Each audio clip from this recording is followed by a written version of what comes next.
Hi friends, welcome to Mokshis education. ఈరోజు మనం 8th క్లాస్కి సంబంధించిన second chapter cell the basic unit of life, కణం జీవుల మౌలిక ప్రమాణం అనే లెసన్ని డిస్కస్ చేసుకుందాం. What's our lesson? Cell the basic unit of life. Basic unit of life అదే మనకు కణం జీవుల మౌలిక ప్రమాణం. జీవుల మౌలిక ప్రమాణం అనే పేరుతో తెలుగు మీడియం టెక్స్ట్ బుక్లో ఉందన్నమాట. Right? What is a cell? Before going to know the cell, we want to discuss the different types of living beings. Is small plants like moss. Small plants like moss.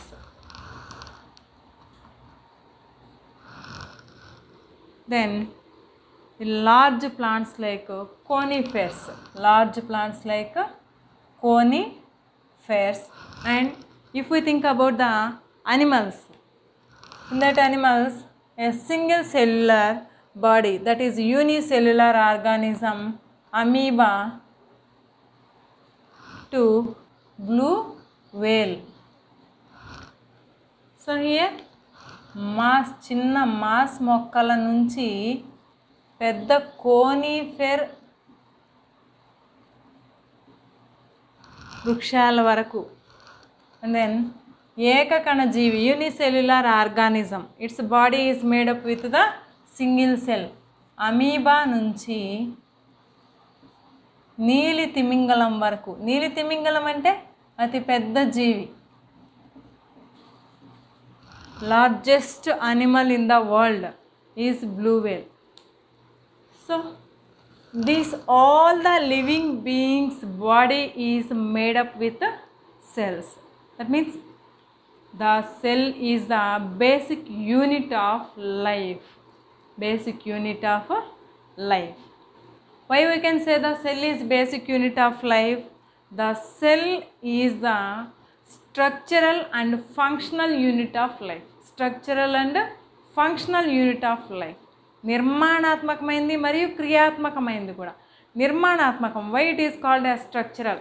అంటే the total body of living organisms is made up with the cells, number of cells.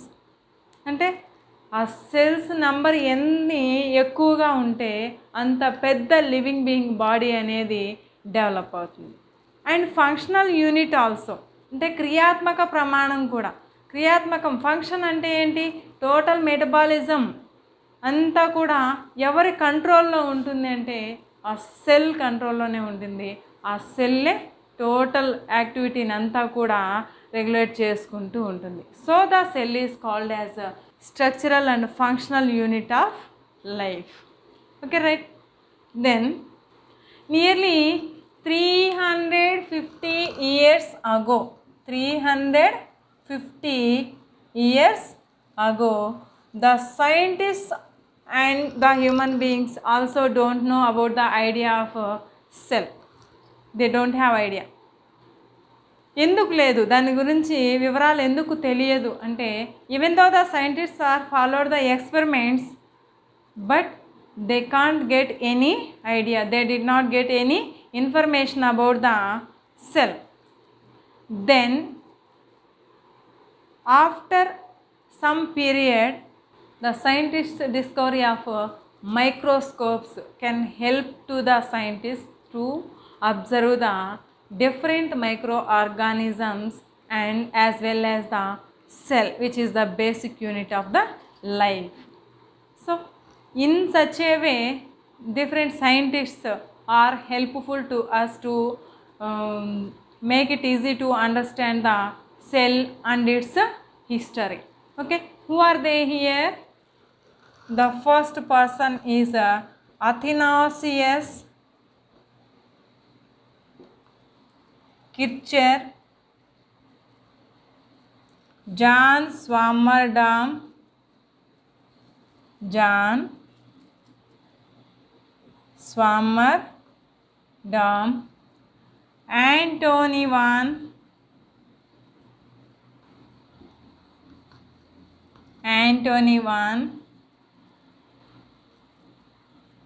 Leeuwenhoek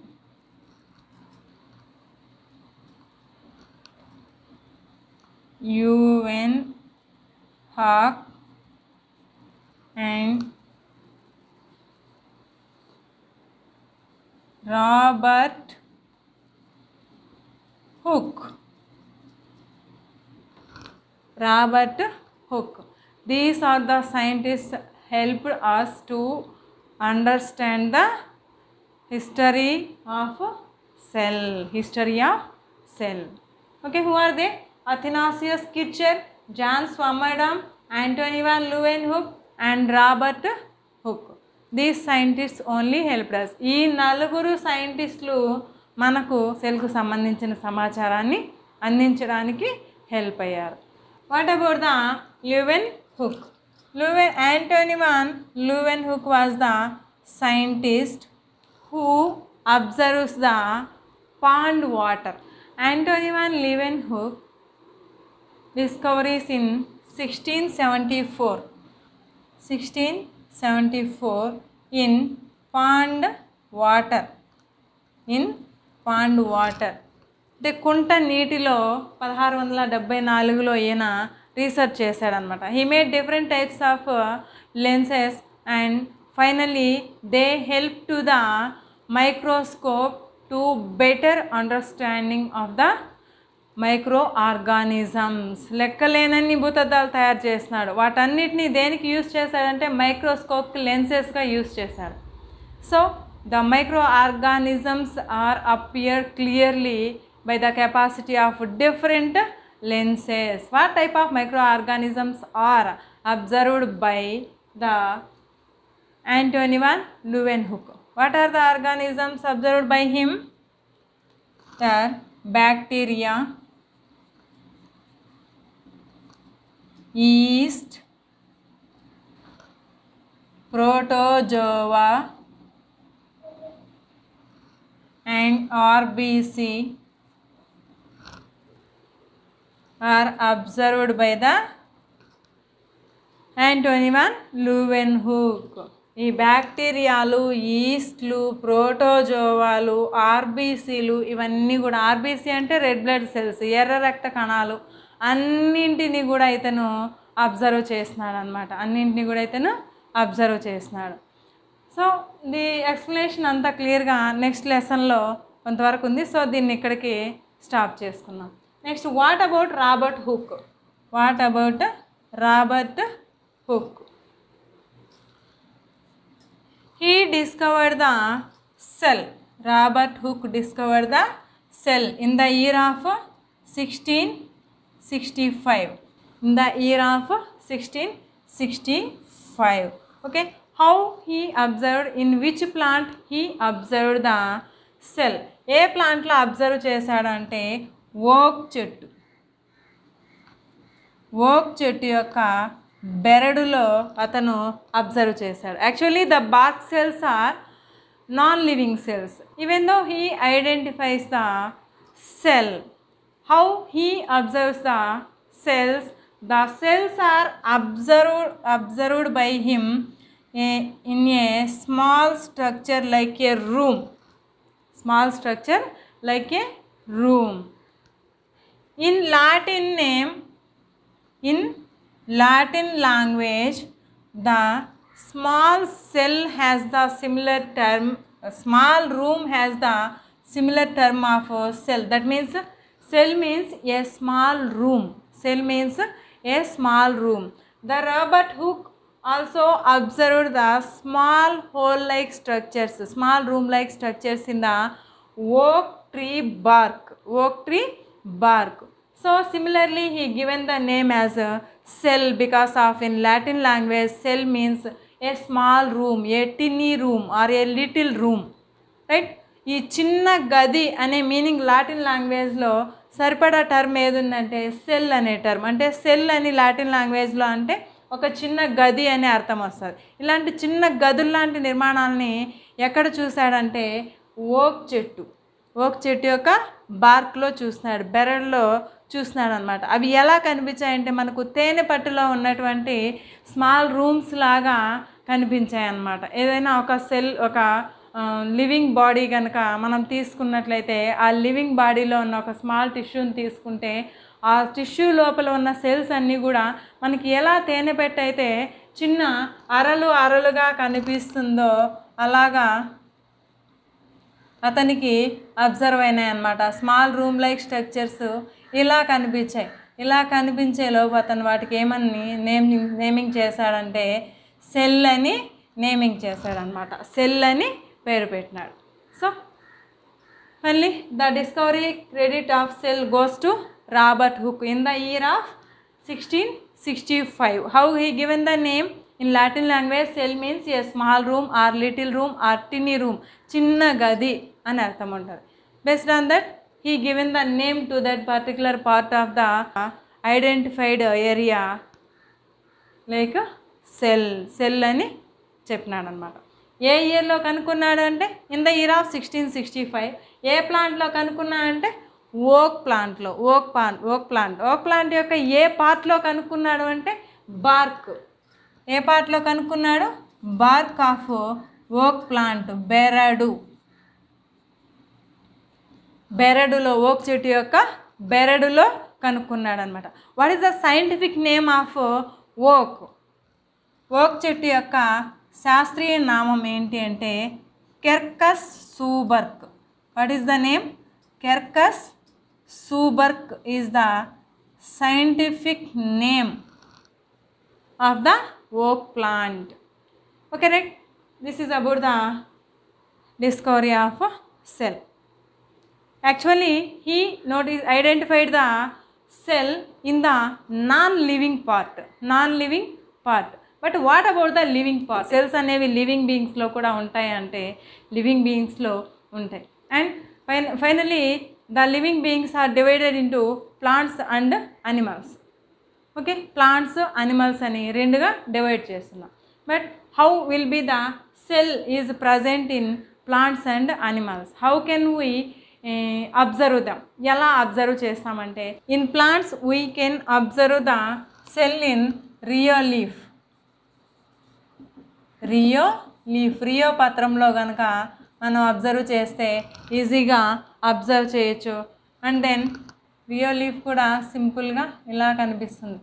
back side ఏమో pink కలర్లో ఉంటుంది and upper side front portion appears in green colour. As well as onion peel,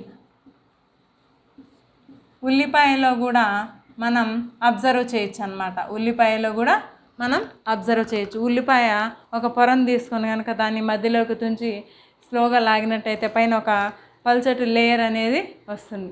so the small peel, the thin peel is helpful to us to observe the cells which are present in the plant life. Then the animal cells ఎక్కడ? ఇవేమో plant. Animals దగ్గరకు వచ్చేసరికి human చీక్ cells, human బుగ్గ కణాలు అంటాం. ఏంటి? బుగ్గ కణాల్లో మనం అబ్జర్వ్ చేయొచ్చు ఈజీగా. ఆనియన్ పీల్ని, ఆ థిన్ లేయర్ని తీసుకొని ఏం చేస్తామంటే మనం స్లైడ్ మీద ఉంచుతాం. ఒక గ్లాస్ స్లైడ్ని తీసుకొని ఆ స్లైడ్ మీద ఆనియన్ పీల్ నుంచి దానిపైన కొంచెం వాటర్ వేసి దాన్ని ఏం చేయాలి? We want to cover this with the cover slip is nothing but the glass plate, thin glass plate. Okay, దాన్ని తీసుకెళ్ళి నేరుగా మైక్రోస్కోప్ కింద పెట్టి అబ్జర్వ్ చేస్తే మనం ఈజీగా ఈ సెల్స్ అనే వాటిని ఐడెంటిఫై చేయొచ్చు అన్నమాట. ఇలా అబ్జర్వ్ చేయొచ్చు. Okay,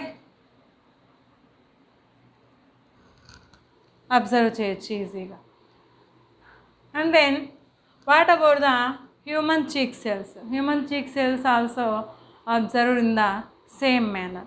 How it can be observed?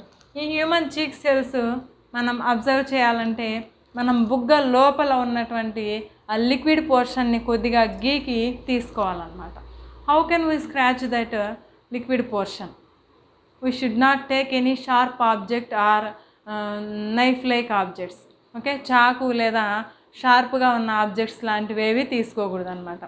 Ice cream పుల్లలు ఉంటాయి కదా, ఐస్ క్రీమ్ పుల్లలు, స్పూన్స్ లాగా, చెక్క స్పూన్స్ అలాంటివి, లేదంటే మన దగ్గరే స్మూత్గా ఉన్న స్టీల్ మెటల్ స్పూన్స్ ఏవైనా ఉన్నా తీసుకొని ఆ బుగ్గకి గాయం అవ్వకుండా గీకాలన్నమాట. గీకి తీసి ఆ స్మాల్ పోర్షన్ ఏదైతే ఉందో దాన్ని ఏం చేస్తామంటే ఒక గ్లాస్ స్లైడ్ మీద ఆల్రెడీ కొంచెం వాటర్ ఉంచి పెట్టాలి. ఓకే, వాటర్ని వేసి, ఒక డ్రాప్ వాటర్ని వేసి దాని మీద మనం తీసుకున్నటువంటి పోర్షన్ని ప్లేస్ చేస్తాం, మనం తీసుకున్నటువంటి పోర్షన్ని పెట్టేస్తాం అన్నమాట. సో మనం గీకి తీసుకున్న పోర్షన్ ఏదైతే ఉందో అది వాటర్ మీద పెట్టడంతో ఏమవుతుంది, ఈజీగా థిన్గా స్ప్రెడ్ అవుతుంది. ఓకే, డైల్యూట్ అయినట్టు స్ప్రెడ్ అవుతుంది. Then immediately we have to cover this with a cover slip. Right, cover స్లిప్తో దీన్ని కవర్ చేసేయాలి. చేసేస్తే అది ఇంకా మూవ్ అయ్యే ఛాన్స్ ఉండేదన్నమాట. Then we can observe under the microscope. Microscope కింద మనం ఈజీగా అబ్జర్వ్ చేయొచ్చు. At that time we can observe the circular like structures. Okay, ఇలాంటి సెల్స్ని మనం అబ్జర్వ్ చేయొచ్చు. గుండ్రంగా వృత్తాకారంలో ఉండే కణాలని మనం అబ్జర్వ్ చేయొచ్చు అన్నమాట. Okay, right, this is the simple differentiation between the plant cells and animal cells. Okay, both are observed like the small hole like structures, but some sort of variation is observable. Then after some period of time the scientists are observed the dark pointed like structure in between the cells. What is that? Simply they noticed that a small dense portion is observed in the middle of a cell, and along with that the different parts also observed in between the cell membrane and cell outer membrane and the dense portion or dark portion. Okay, the dark portion was observed by Robert Brown at first. Robert Brown observes the dense portion which is present in the middle of a cell. And before the Robert Brown, Felix Pantana was the scientist. Who was he? Felix Pantana and some other scientists.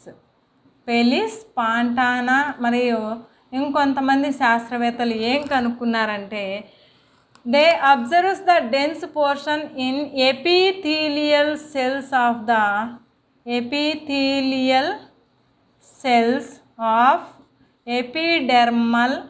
tissue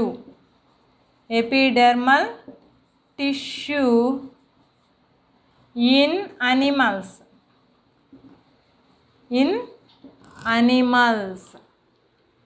What they discover? Felix Pantana and some other scientists are observed. They were observed the small dense portion in some cells. Which cells? Epithelial cells of the epidermal tissue. అంటే జంతువుల బాహ్య చర్మ కణాల్లో ఉండే ఉపకళా కణాలలో, ఏ కణాల్లో ఇది? ఉపకళా కణాలు, బాహ్య చర్మ కణాల్లో. ఈ బాహ్య చర్మ కణాల్లో ఉండే ఎపిథీలియల్ కణాల్లో వాళ్ళు డెన్స్ పోర్షన్ అంటే మధ్యలో ఉన్న ఎక్కువ దట్టమైన రంగు భాగాన్ని కనుక్కోవడం అనేది జరిగింది. But they did not take it as the important matter. దాన్ని పెద్ద ముఖ్యమైన విషయంగా వాళ్ళు పరిగణించలేరు.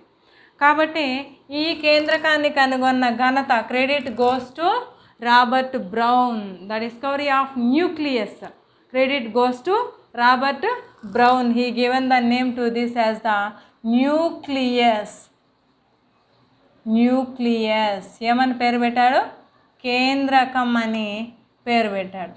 And also he explained about the nucleus. It is the center portion and it controls all over the cellular part. All over the cellular part. Okay, right? And then in between the cell membrane and the nucleus, some sort of heterogenic portion is present. Heterogenic portion. It is known as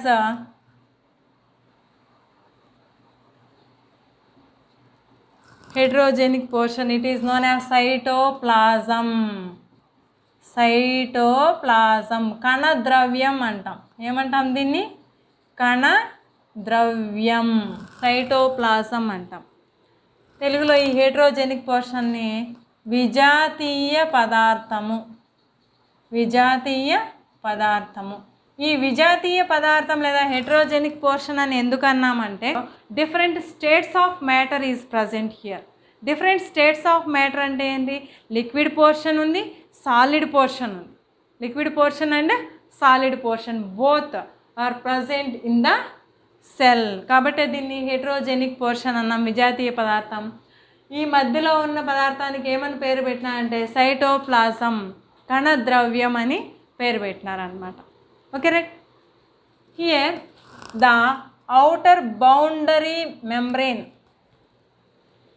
అంటే సెల్ని surround చేస్తుండే membrane ఏమంటామంటే cell membrane. What is it? Cell membrane. కణత్వచం అంటాం. ఏమంటాం దీన్ని? కణత్వచం. ఈ న్యూక్లియస్కి సరౌండింగ్గా ఉండేదాన్నేమో కేంద్రక త్వచం. Nucleus membrane. Nuclear membrane. కేంద్రక త్వచం అంటాం.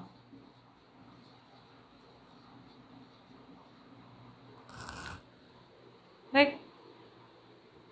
ఈ కేంద్రకానికి కణత్వచానికి సెల్ మెంబ్రెయిన్కి మధ్యలో ఉన్న భాగం విజాతీయ పదార్థంగా ఉంటుంది. ఆ విజాతీయ పదార్థానికి ఏమని పేరు పెట్టినారంటే సైటోప్లాజం, కణ ద్రవ్యం అని పేరు పెట్టడం జరిగింది. ఏమని పేరు పెట్టినారు? సైటోప్లాజం అని. మరి కేంద్రకాన్ని కనుగొన్నది ఎవరు యాక్చువల్గా అంటే Felice Fontana and some other scientist. Actually they observed at first. Then the Robert Brown identifies and he explained about the nucleus to the world. బయట ప్రపంచానికి తెలియజేసింది రాబర్ట్ బ్రౌన్ కాబట్టి ఈ క్రెడిట్ అంతా, న్యూక్లియస్ డిస్కవరీ క్రెడిట్ అంతా Robert బ్రౌన్కే దక్కిందనమాట. మరి ఫస్ట్ ఆఫ్ ఆల్ సెల్ను ఐడెంటిఫై చేసినప్పటి నుంచి న్యూక్లియస్ను కనుగోవడానికి ఎంత టైం తీసుకుందంటే how much time? 180 years. 180 years. Okay, అంత టైం తీసుకున్న తర్వాత న్యూక్లియస్ అనేది కనుగొనడం జరిగింది. న్యూక్లియస్ గురించిన విషయం బయటపడింది అన్నమాట. Right. Next, what are the parts present in the cell? See here once, the outer membrane is called as a cell membrane అంటాం, కణత్వచం అని అంటాం. And internal portion is known as cytoplasm, కణద్రవ్యము అని పిలుస్తాం. ఏమని పిలుస్తాం దాన్ని? కణద్రవ్యము అని. మరి ఈ కణద్రవ్యం లోపల డిఫరెంట్ పార్ట్స్ ఉన్నాయన్నాం కదా, liquid portion and as well as the solid portion. ఈ లోపల ఉన్న ఈ కణాలని అంటే ఈ లోపల ఉన్నటువంటి ఈ సాలిడ్ పోర్షన్ అనేది different types of organelles. Okay, different types of organelles. ఈ పోర్షన్ని ఆర్గానెల్స్ ఆర్ కణాంగాలు. వీటిని ఏమంటామంటే ఆర్గానెల్స్, అంటే కణాంగాలు అంటాం. కణం లోపల ఉన్న భాగాలు కాబట్టి వీటిల్ని కణాంగాలు అని పిలుస్తామన్నమాట. ఈ కణాంగాలు అనేవి ఈ సెల్ లాగానే వాటి చుట్టూ మెంబ్రెయిన్ బౌండ్ అనేది ఉంటుంది. ఓకే, మెంబ్రెయిన్ బౌండ్ అనేది ఉంటుంది. కణ త్వచాన్ని కలిగి ఉంటాయి. అవి కణం లోపల ఉండి ఒక్కొక్కటి ఒక్కో ఫంక్షన్ని నిర్వహిస్తూ ఉంటాయి అన్నమాట. Okay right. మరి ఈ న్యూక్లియస్ని ప్లాంట్ అండ్ యానిమల్ బోత్ సెల్స్లో ఎలా ఐడెంటిఫై చేస్తామంటే, ఇక్కడ onion cells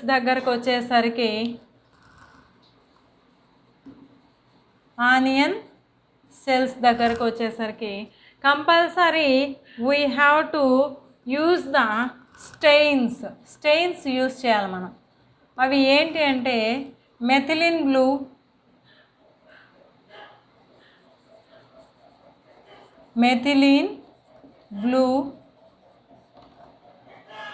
red ink or safranin కానీ, ఎర్ర సిరా కానీ, రెడ్ ఇంక్ కానీ, మెథిలిన్ బ్లూ అనే వర్ణకం కానీ, these 3 are the stains which are helpful to us to identify the nucleus in both the plant as well as animal cells. అంటే animal సెల్లో కానీ ప్లాంట్ సెల్లో కానీ మనం న్యూక్లియస్ని అబ్జర్వ్ చేయాలి అంటే compulsory we have to use this stains. Okay, వీటిని రంజకాలని యూజ్ చేయాలి. ఈ రంజకాలు అనేవి ఏంటంటే, one is methylene blue, second one is red ink, ఎరుపు రంగు సిరా అంటాం. Next safranin also one of the stainer. These 3 stainers, any one of these should be used in the identification of nucleus. If suppose the onion cells are observed in this way under the microscope, we can observe the nucleus in the dark color and the different organelles also present in the middle of the cell. This is the cytoplasm. Okay, then if we think about the animal cells, there also we can observe different structure like this way, and here also we can observe the nucleus.